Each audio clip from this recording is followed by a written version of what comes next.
Hello, everybody. It's Evan here, and we are reading from Discipline's Destiny, pages 218 to 300. This is our last session in this book. Today is December 8th, 2022, and it's a day late because of some illness and some other things. Today it's Evan, and we have Nick McCarthy here. Yep. He's almost dying. A little bit. Sinus infection. Yep. Tristan's here, and Joe will be here momentarily. So let's start off. First chapter I have here is elevating yourself. It wasn't bad that this stuff happened to him. It was an opportunity. The impediment to action advances action, he wrote to himself. What stands in the way becomes the way.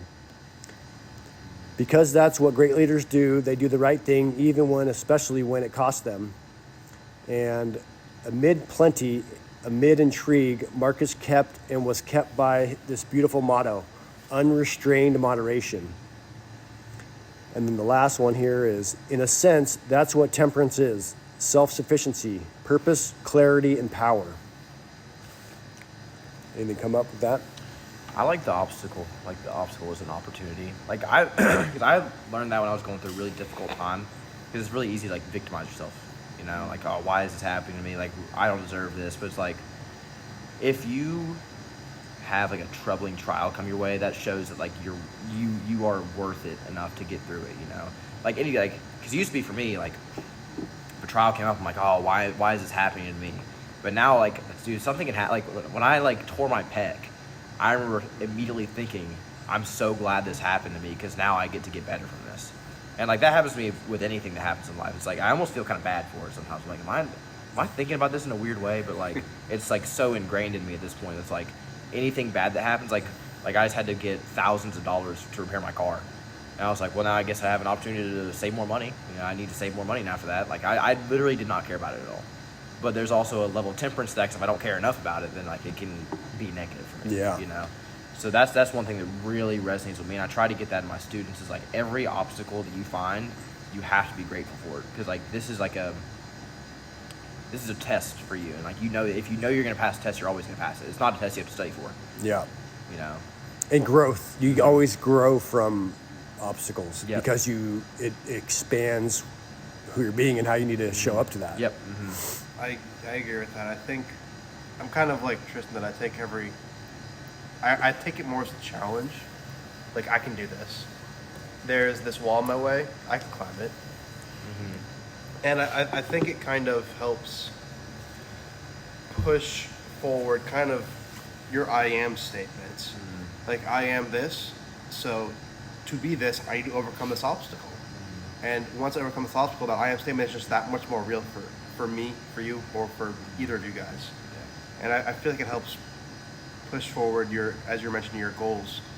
That's kind of, I guess, kind of similar to the I am thing. It's kind of your goal you want to be at. Mm-hmm. It's kind of, I think, it kind of works in tandem with that. Yeah, and it's like also, I feel like a lot of people, like, if you think like, woe is me in face of like an obstacle, like you're never not gonna have an obstacle in your life. There's all, like, I remember Les Brown, who's one of my most favorite motivational speakers of all time. He said, you're either in a problem, just getting out of a problem, or heading right towards one. Mm-hmm. Yep. And so it's like, no matter, it's like Sisyphus pushing the boulder up the hill. Like, you're always going to be, it's always going to be an uphill battle. And if you can just be grateful for the uphill battle versus it being a downhill descent, then that's like when I go hiking, I like hiking up the mountain more than I like going down it. Because, well, first off, going down the mountain hurts my knees a lot. Yeah.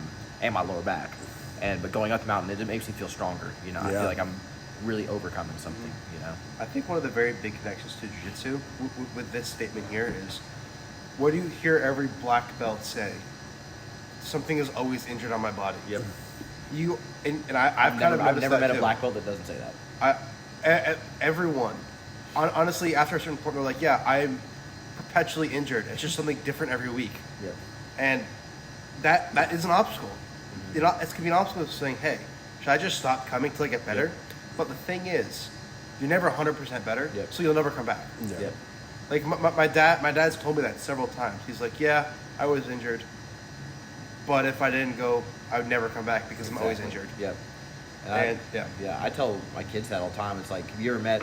I meet a lot of people who like, they're like, yeah, I made it to this belt, and like they're like, man, I really want to come back so I can get my black belt. But like when they quit, they were like, I'm done with this. But like looking back on it, they're always gonna think about like, what if I did get my black belt? But then when you meet someone who has gotten their black belt, they're always really happy about it. They're like, yeah, I'm a black belt in this.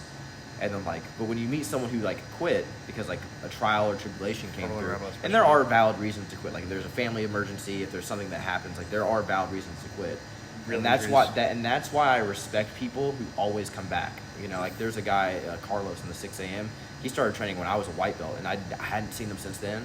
And he came back the other day, and I was like, even if it's just one time, I'm like, I respect you for that. Like, Yeah. it takes a lot of gumption to be able to come back to something that you were good at, knowing that you're gonna have to learn from it again, and you're starting all back over. And it's going to be harder the second time, But that's which also an is obstacle. even tougher. Then it shows that's a even more tougher toughness. Yeah, that's Yes. a tougher obstacle than coming to training every day. Yeah. You know. When my dad was already a black belt, he broke 4 or 5 ribs. Oh yeah, he told me Yeah. about that, man. He could have quit. He was like, I'm already a black belt. Yeah. No. He recovered for almost 2 years. Dude, yeah, he told me. And then he about came back. Yeah. And I was like, hands off to that. you. Your dad's had some gnarly injuries. Gnarly. He's been stabbed twice. Yeah, it's like if you train through that, man, Yeah. you can beat anything. Yeah. You can beat any obstacle. He's nuts. Sorry, I think I Yeah, interrupted you there. we'll keep moving. This next chapter, tolerant with others, strict with yourself. Yep. Ben Franklin, many generations later, would put forth an even better rule: search others for their virtues, thyself for thy vices. Or, as Marcus Aurelius put it, tolerant with others, strict with yourself. None of us are so perfect that we can afford to spend much time questioning other people's courage, nitpicking their habits, trying to push them to reach their potential, not when we have so much further to go ourselves. And then the fruit of temperance should not be loneliness and isolation. That would be a bitter fruit. Indeed, superiority is not a weapon you wield on other people. In fact, we have a word for that kind of intemperance: egotism. Yeah. Yeah, I actually, it's funny you say this chapter. I actually had that written on my calendar because every month I write a quote to like live by. And last month that was my quote, like tolerant with yourself, tolerant with others, strict with yourself. And the one thing that I think about a lot is like, and this comes from Jordan Peterson, is like, if you were that person and you made every decision they had made up until that point, you would be doing what they're doing right now. And that's why he talks about like, it's really dark because like if you were in Nazi Germany in 1939, you would do the exact things that they did because you had the experiences they had. Like, you can't just go into someone's body with your experiences and make a bit different decision because it's your decision. Yeah. So it's like, if I was in their shoes right then, like if I have like a customer who's like cussing me out, if I have someone who like cut me off in traffic, I'm like, if I was in their shoes to a literal point, like I have experienced their entire life up to that point, I would have made that same decision. So there's no reason to be mad at someone for being themselves, you know? Yeah. Because like I make decisions that I'm sure people are mad at, and like I don't care personally. So why should I care about the decisions other people make? You know, so that's something that I really do think about a lot. Like if I'm always like, why did this person do this? Like, there's no reason to be like that. And I'm like, well, if I had 3 kids and I was running late to work and I had to make dinner that day and I've been working overtime and like I'm in debt, like yeah, of course I'm gonna act that way. Like you can't just say that you're not gonna. You can't just say you're not gonna do that. You know, because you have to. And you don't have to take things personally because it's more of a reflection of where they're at and how they're seeing the world than it is about you. And you can understand, like you go through your own struggles, Like, if I understand that you are struggling as a person, like we all are, I can respect that and I can understand where you're coming from. Yeah. So, like, if someone's yelling at me, the first thing I think is, like, they've probably had a bad day. Yeah. And, like, that's why I'm always nice to people. It's like, I don't know what kind of day you're having. Even if you're just a complete asshole to me, like I'm still gonna be nice to you because like maybe that niceness is what you need right now. Yeah. You know, instead of me yelling back. That's really good, Tristan. What this really reminded me of was one of the stories in the Bible where everyone was about to stone a woman, and then before someone threw the stone, Jesus said, pretty much, "He who has not committed sin can throw the first stone." Yeah. She didn't get stoned because everyone knew that they are not sinless. Yeah. And it reminded me of that because being nice to others and being hard on yourself is kind of like that. Like, you're like, yes, I am a very simple person. And instead of taking it out on you, I want to be as nice as possible so I can become a better person myself. So that's kind of, that was kind of my thought process when I saw that in Reddit.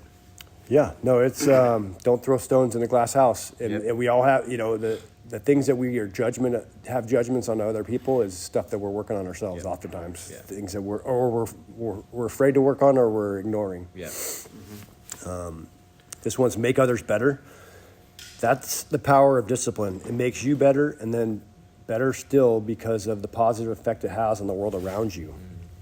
And it's a quick and easy one, but I mean, discipline.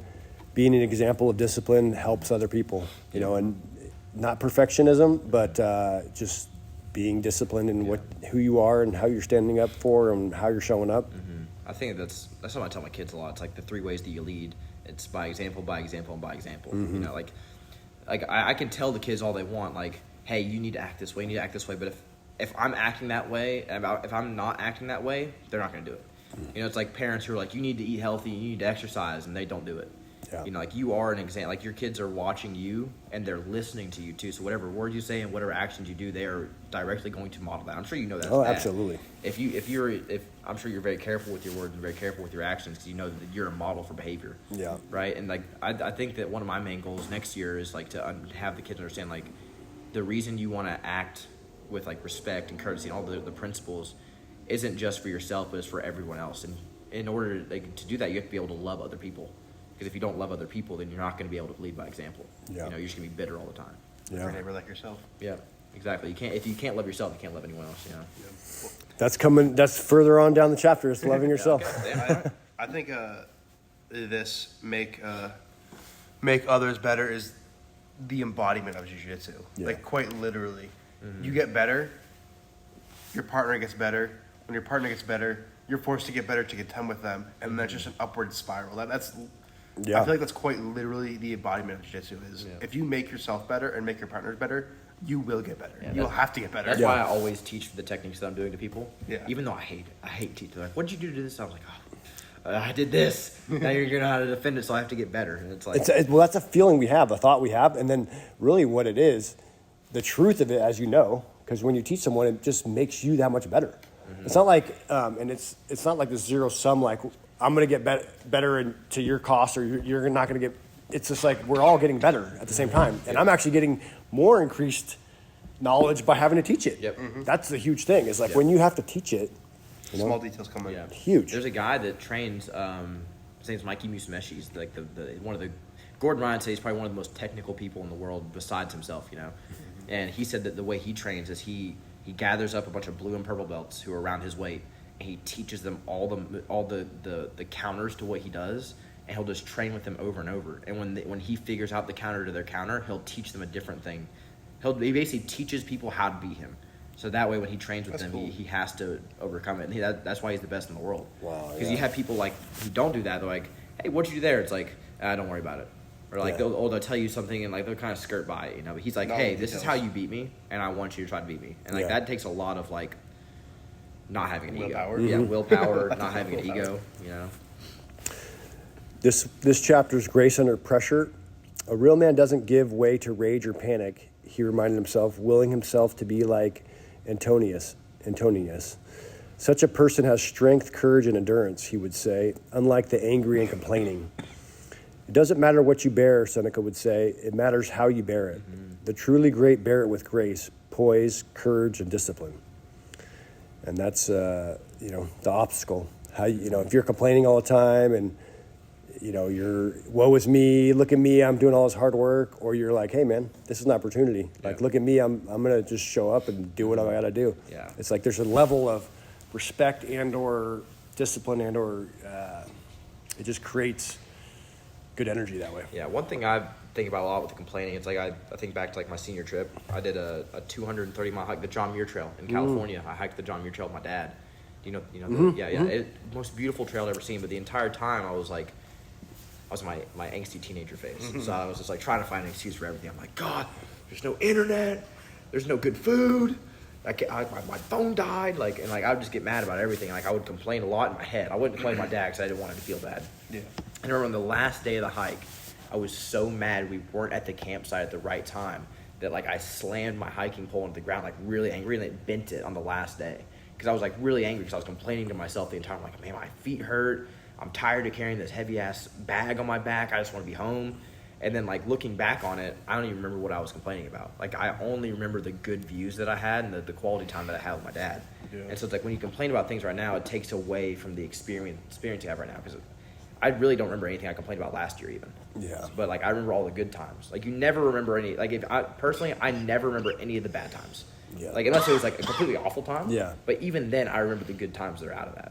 You know, the so blessing like, out of it. Yeah. Exactly. So there's really. That's how I tell my students like complaining will literally do nothing for you. Like instead of complaining, just fix it. You know, like it's good to understand it's there, but if you're just complaining all the time, it's nothing. It's not going to help anything. Like there's literally nothing complaining can help with. I think not only does it not help anything, I think it makes it worse. It makes it so much worse. Because if you think about it, like if you go into something and then complain about it, and you do it now 50 times, your mind is going to wire itself to be like, okay, I'm doing something new, I have to complain about it.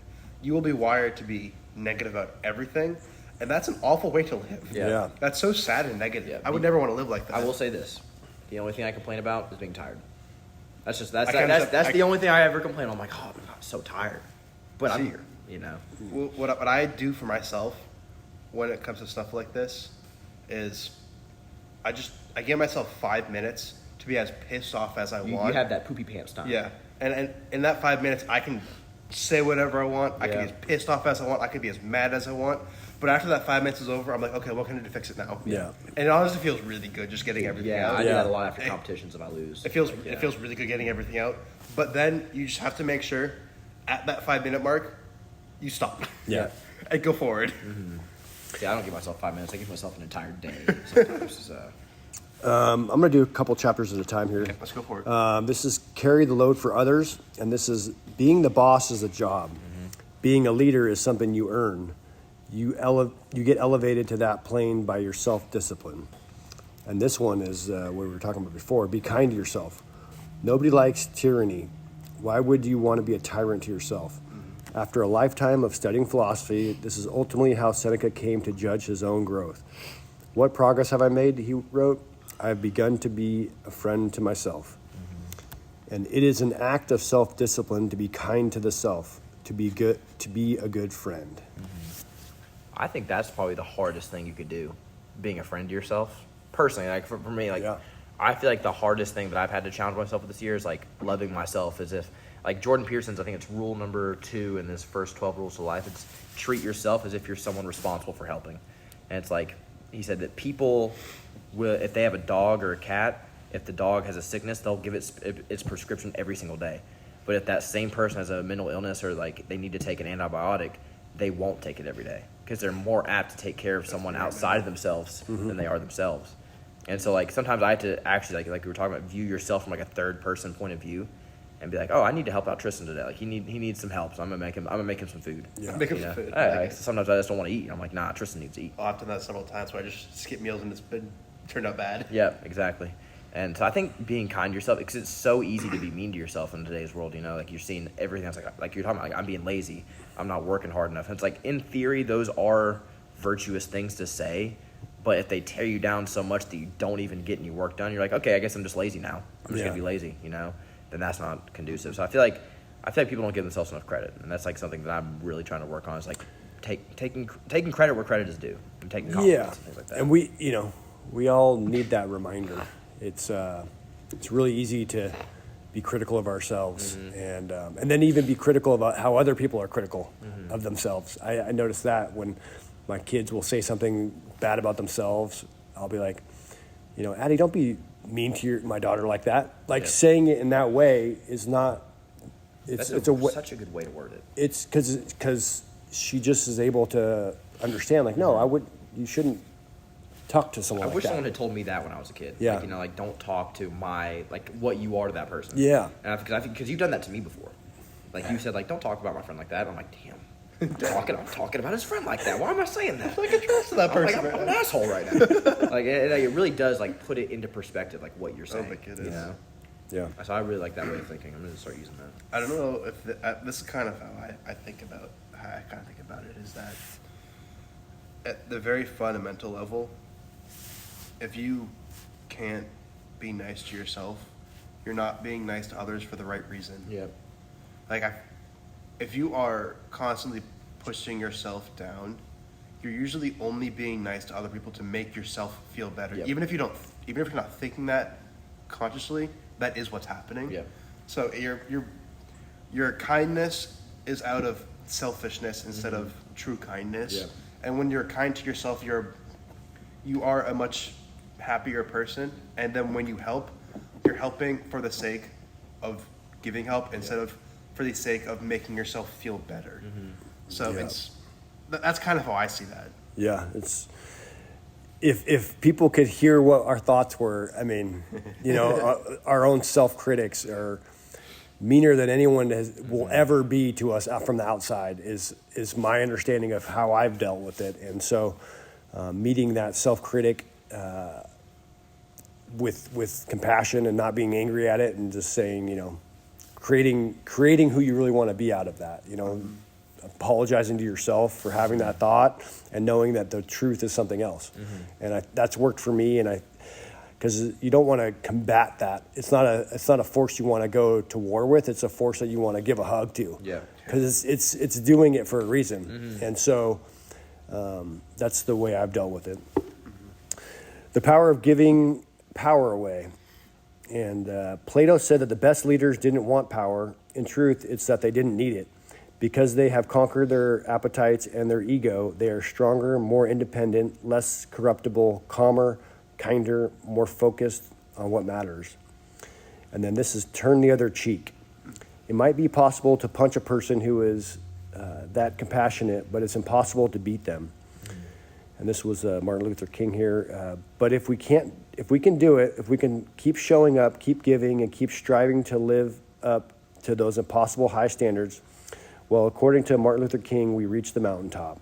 And that was where he was getting beaten on stage, and he essentially, he didn't retaliate, and the whole audience saw his compassion. Yeah, that's a powerful thing. You would probably never see that nowadays. No. I mean, you probably could. Yeah. But Very rare though. Leaders of that caliber are rare. very rare, especially like being a martial artist. Like you are. Like some people are like, man, I bet you could just kick everyone's ass. I'm like, well, I don't want to do that. Like I personally never want to use my martial arts. Like that's just something I never want to do. And I feel like non-violence is like I feel like that's the greatest showing of courage and like discipline and like self-control you can have. Obviously, if like someone's mugging you and your family, you should definitely defend yourself. But if someone's like attacking your character like with words, or even if they're trying to like assault you in a certain way where you can beat that person up like that, like you should not do that. Like you should choose the better path for that. Yeah, I think a great example of that. Sorry, I always bring it back to my dad, but my dad. We got to get him on here. Yeah, we're talking too much about this man. We got to get him up here. I know, but if you met him outside of the gym, you would never even think about him being a martial artist or someone who's world class in level, because he never brings it up. He's always nice, and he always is kind of turning the other cheek, like just ignore it. He's always like, Nick, just ignore them. And he does it like in everything he does, and it's just I like him my dad credit. I just like him my dad credit. Well, that's the fights are often from the ego and having not pride and not having self-confidence in your own ability. The more ability you have, the less likely you're going to use it, because you're like, I don't have anything to prove. I know my own self-worth. I know that every day on the mat. It's like there's no reason for me to fight you if like I fought someone 4 times better than you and 200 pounds heavier than you. Like and I survived that. Like there's no reason for me to fight you right now. I survived tomorrow Tuesday. I'm fine. It's like I have training tomorrow. I should not be fighting you, so I can't train tomorrow. So I think a great example of that is bullies. Bullies are usually bullying and physically trying to hurt you to make up for something they lack themselves, because they're insecure. That's 95% of bullies, or 99% of bullies, are doing it because of their insecurities. And only 1% are doing it because they're just actually horrible people. Well, that saying, hurt people, and healed people heal people. So it's like, you're people that are hurting other people are hurt people. And so if you view it like that, the guest of honor. Oh no, Dan Wow. McCarthy just walked in the building. We have. Hey guys, We're recording right now, just so you know. But you've already been referenced at least 3 times today, which is a regular thing here. very good. So he's on it now. He's officially on the recording here. There you go. It's a special moment. That's a special moment. This is a good way to end off the year right And here. Joe made an appearance now too. So Guys, cold brew. That's right. And liquid IV. Amen. And water. got your liquids. Yeah. Trifecta. And so this chapter was how to make an exit. You don't win everything every time, not in war, in life, or business. A person who doesn't know how to disengage, to cut their losses, or to extricate themselves in a vulnerable position, a person who doesn't know how to lose will still lose, only more painfully so. That's very applicable in jiu-jitsu and in life. Knowing when to concede positions and Principle of sunken costs. yes. And they talk about that in there Yeah. too. Yeah. It's so easy to have that feeling like, oh, I've been in it for this long. I might as well do it. You know. Sunk cost fallacy. Yeah, sunk cost fallacy. Okay, that's probably a better way to word it. It's annoying to deal with. Yeah, especially in jiu-jitsu, you know, you're like so close to a sweep or like a pass, you just want it so bad, and then you end up getting like armbar or something. It's like I did this recently with one of my videos Yeah. that I was working on. I spent an hour animating a 5-second section, Yep. and then I had my brother watch it. And when he watched it, I was like, "Wait, I did this wrong." Yep. And I was like, I was like, oh no. Yeah. Sometimes it's like it almost is necessary. I feel like I look back at jiu-jitsu and I'm like, I feel like I had to go through that to get to the point where I could. Maybe some people get it earlier on, but I feel like sometimes you have to go through those times just to have that understanding. Or edit a video for an hour straight. Now the next time you do it, you'll probably do it really fast. Yeah, I know how to do the editing now, so I can do it much faster. So you learn something from it. Yeah. that's how you gain wisdom, is through those experiences. What we got next? Endure the unendurable. The philosopher Sextus Empiricus defined endurance as a virtue which makes us superior to the things which seem hard to bear.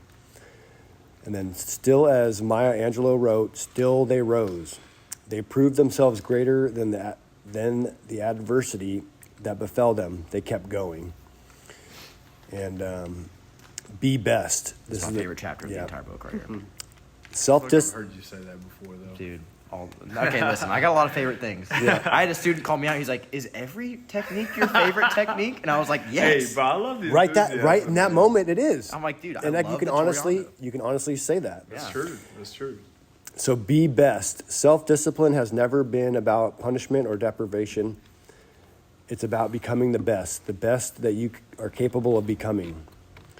What race are you running? Who are you trying to beat? And is it for the best? Oh, Tristan, open it up. Dude, I love this quote. I actually saw my math teacher who told me this quote the other day, and I was working at the pizza joint I work at, and I was like, dude, anything you want, I'll give it to you, because like you changed my life with that quote. It's like if you do your best, that is success. And I feel like this quote like really just harnesses everything the book is about, because it's like you got to be disciplined, but you don't want to be too hard on yourself, and like you just have to be the best version of yourself that you can possibly be in the moment in this moment in time. Versus like I feel like sometimes I get in the bad habit of like I want to be like the perfect specimen, you know, and then if I don't get to that point, then I self-deprecate like we were talking about before, you know. And so like I think be best is like just a really good way to think about like, am I being the best version of myself I could right now with the circumstances that I'm under on this given day. So it's like that's how I think about it. It's good not judging yourself too much. Because I can judge myself based off of what I did yesterday. I'm like, well, yesterday I was able to hit this sweep really easily, and now I can't. You know, but I'm doing the best I can in that moment. You know? Yeah, how many beginners do you see make that mistake? Yeah. And they quit? I was almost that guy. Yeah. A lot of times. I'm sure everybody almost was, Yeah. you know? Just endurance. I liked what you said earlier too. With if your best is 40% because you're under the weather or tired or you had some family thing go on or mentally you're somewhere else because of work, or then that's your best. Yeah. Like if you gave your best and it was only 40%, you still gave your best. Yeah. And like you said, giving yourself some leeway, some forgiveness, not holding on to perfectionism, Yep. and keeping it simple, Yeah. right? And like that, I like distilling things down to simple. Yep. And And being your best, doing your best is pretty simple. Because I feel like I tell every kid, I'm like, if you do your best, that is success. And I'm like, I don't know what I've known you guys long enough to know like what I think your best is, but only you truly know what your best is. So it's like up to you to match that. So if I go into a tournament, and I tell them this all the time, like, and I win, but I won in a way like where I had really sloppy technique, I wasn't like really trying that hard. Like I don't want to win that way. Yeah. But if I go against like someone who's like really good, and I get beat 20-0. But I tried my best, and I got a few things. Like, I went to a tournament recently where I lost, like, 17-0 to, like, a super heavyweight world champion. And I was like, honestly, I'm not even mad about it because I almost Baron Bowled him, you know? Like, that's how I thought about it, you know? But, see, even if your best doesn't get you what you want, it was still your best either way, you know? Yeah. That's really the only thing you have control over is if you do your best. That's why I'm, like, never – anytime a kid goes to a competition, I'm always like, just never focus on, like, the podium or getting a medal. All you have to focus on is like doing your best in that moment and not being so afraid that you are afraid of doing your best. You know, that's why I tell them that just so I can tell myself that. Yeah, you know? Like I'm sure you're the same with it as being a absolutely. dad. It's like you tell your kids what you're trying to actively work on. I think it kind of goes back to what we were talking about earlier with your hiking. To be the best, you want to build yourself up, not break yourself down. Whenever you're going through hardship, if you always hit it with negatives, you're constantly pushing yourself downwards instead of upwards. But if you hit a hardship, you're like, okay, I can do this, I can fix this, I can make it better this way.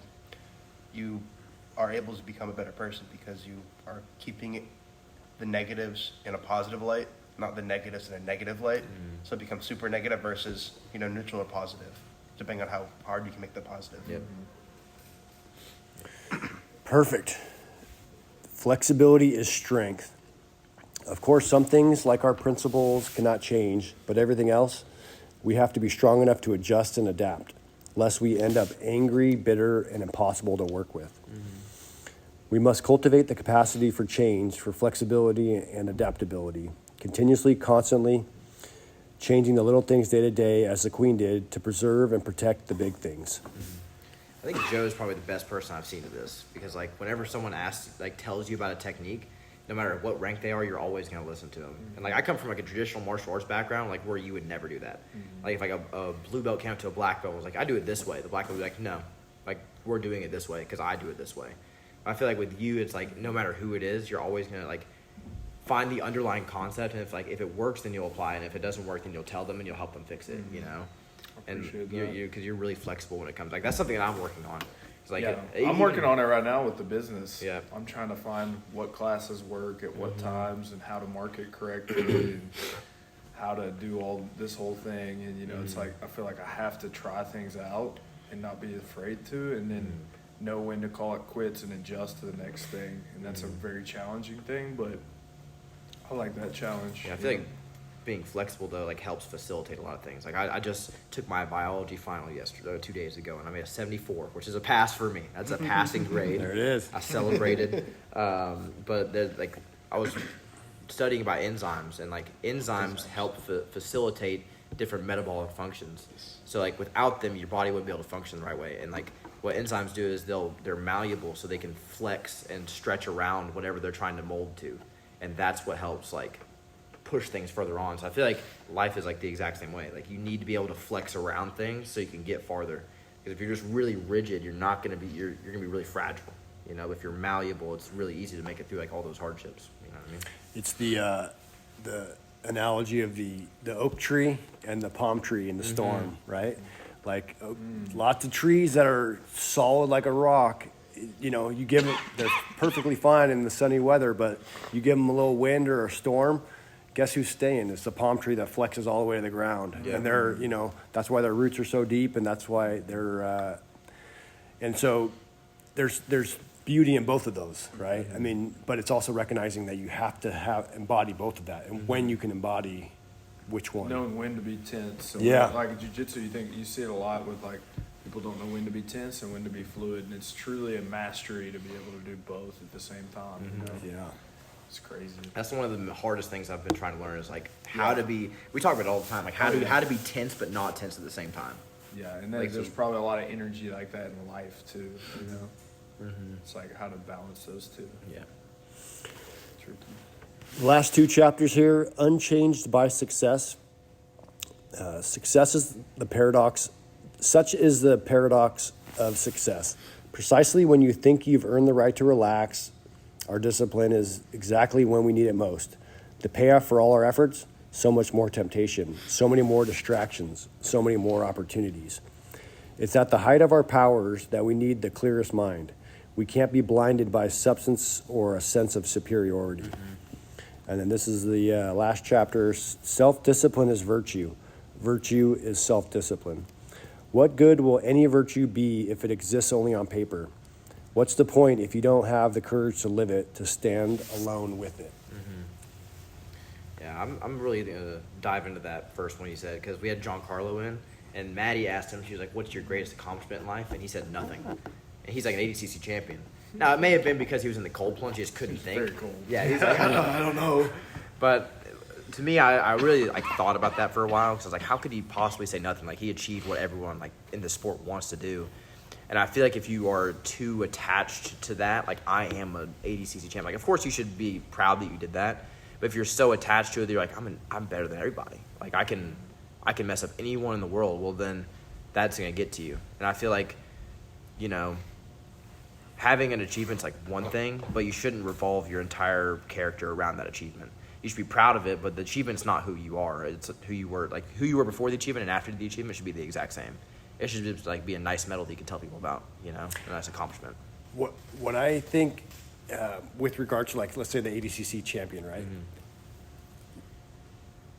Things like that can be taken away, physically, but what can't be taken away is that you were and are a person who was able to do that. Yeah, you put the effort in. You put in the effort, and you were in the arena, and you let the chips fall, and you showed up for life in the most powerful way you could at the time.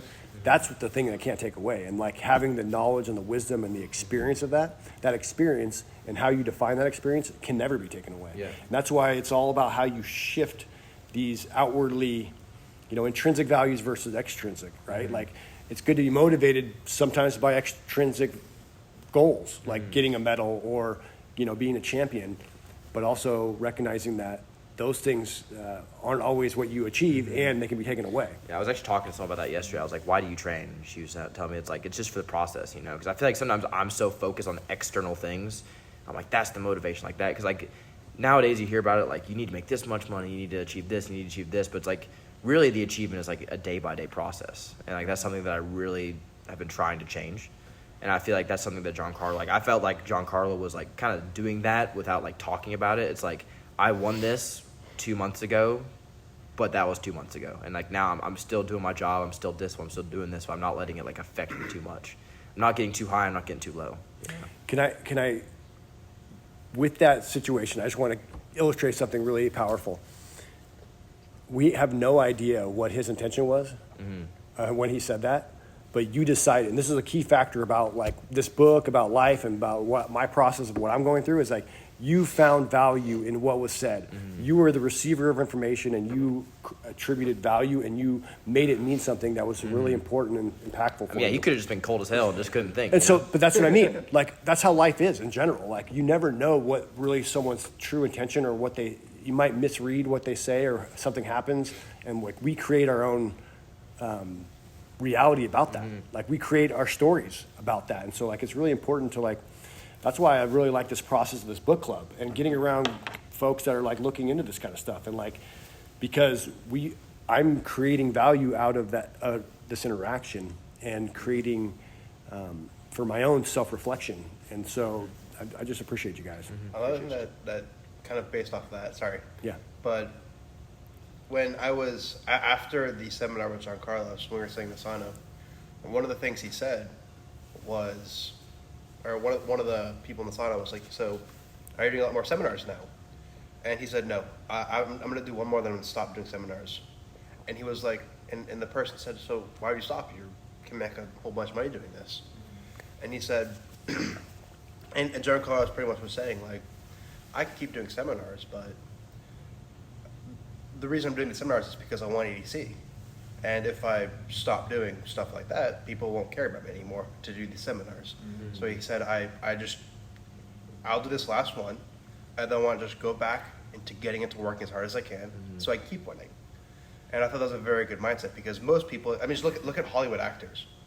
They always let all the fluff go to their head, and then Blow before you up, know it, yeah. they blow up, and you see news about them. You see them doing commercials.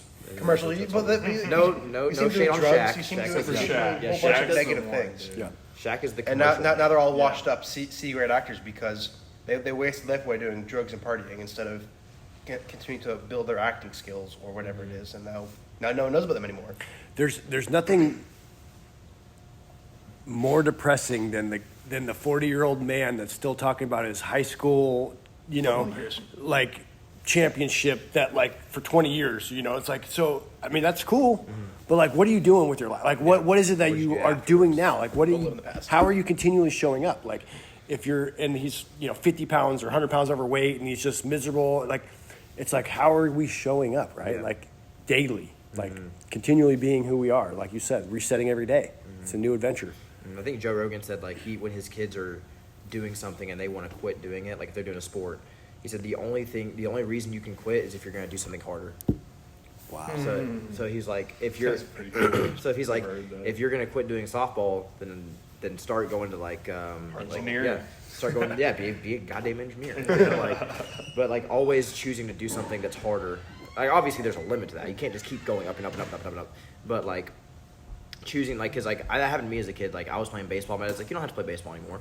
And instead of being like, okay, I'm gonna take time to start reading more, I was like, I'm just gonna play more video games. And like I would just like sit at home all day and like I wouldn't really do much. Yeah, the humidity And I and wouldn't Are you looking for I wouldn't a fan? Sorry. like you're good. All the way down here. I wouldn't have any social interaction. Like the baseball really helped me with that. But I didn't have something that that Kept you engaged. kept me engaged, and that kept me moving forward. Yeah.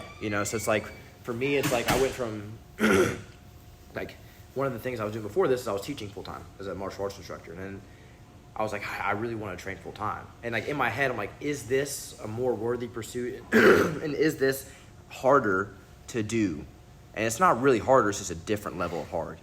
It's like going from one path onto another one. They're like kind of going the same way, but one is just I don't have as much experience in. Yeah. So it's like you can quit your job, you can stop doing this, but if you're just gonna vegetate on the couch afterwards, that's not a worthy pursuit. But if you're like for you example, it's I'm gonna quit my job, but I'm gonna pursue something outside of that. it's a lot harder. And it's a lot harder, yeah. And like, there's a lot more risking too. dude, a lot of risk. But usually the things that have the most risk are the most fun. And the I've most had a lot work. of fun with it. Exactly. So like when you're like Dan's age, you're gonna look back on that, and that's one thing. The reason I started training full time is like I didn't want to look back on my 20s and be like, damn, if I really wanted to be, I could have been like a world class athlete, or I could have been like a master of my craft, and that's something that I really want to like have an accolade of. Is like I was a master of my craft.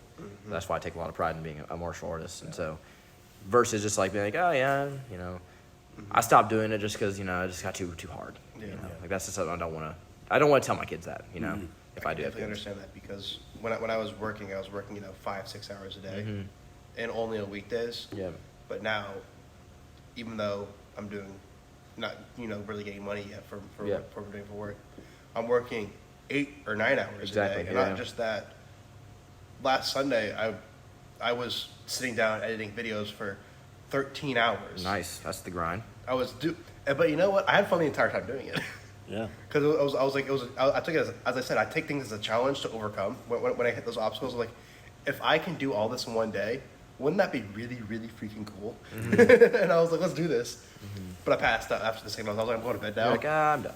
I started at like 10:30, and I finished at like 11:30. I'm like, okay, I'm done now. You're like, it's time. I was like, I earned the sleep now. I earned the sleep. Well, I'm going to wrap up for this book, Discipline is Destiny by Ryan Holiday. Great book. Yes, it's a great book. We're going to noodle as a group on our next book.